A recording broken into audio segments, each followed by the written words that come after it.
my name is Pratana Emile and welcome to History Echoes Today, where we adventure into how our past continues to shape our future.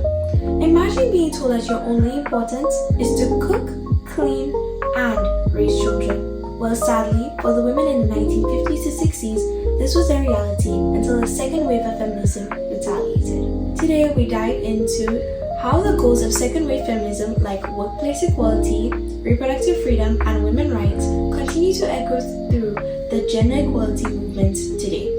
Second-wave feminism began in the early 1960s and continued until the 1980s. The second wave of feminism pushed for equality in all facets of women's lives, especially in politics, employment, and education, in exact contrast to the first wave of feminism, which was mainly focused about women's right to vote. The Equal Pay Act in 1963 and Title IX 1972, as well as the legalization of abortion following the Roe v. Wade decision of the U.S. Supreme Court in 1973, are notable successes of second-wave feminists. But the movement also faced criticism for focusing mainly on the white middle-class women. Alice Walker, a writer, brought attention to the needs and voices of women of color. The term womanist was introduced to include black women's experiences, despite the flaws second-wave feminism shaped how the women saw themselves. The problems that second-wave feminism fought for actually did not disappear. They're actually more urgent than ever. Reproductive rights in 2022, the U.S. Supreme Court overturned Roe v. Wade, eliminating the federal rights to abortion. This move sparked lots of protests around the world and reignited debates that second-wave feminists thought were done. Another, the gender pay gap. In almost every nation, women continue to earn substantially less than males. The hashtag #MeToo movement, which started in 2006 but really took off in 2017, echoes the second wave of calls for employment discrimination and sexual harassment protection.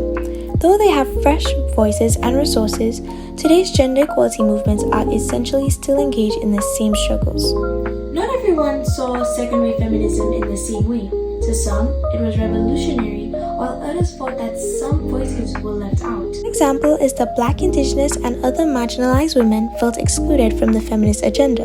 Audre Lorde, civil rights activist and poet, famously said there is no such thing as a single-issue struggle because we don't live single-issue lives. Conversely, some conservative detractors contended that second-wave feminism oversimplifies individual rights or weakened traditional family values. Some contend that second-wave feminism created important opportunities, but the current struggles need to be incorporated global viewpoints, disability justice, and trans rights. How do second-wave feminist goals continue to influence gender equality movement today? The answer is crystal. It reshapes society, but the work is far from over. Whether it's the pay gap, abortion rights, or fighting sexual violence, the echoes of second-wave feminism can still be heard. Today's movements are building a more inclusive future, one where feminism fights for everyone. I'm Pratana Emile, and this has been History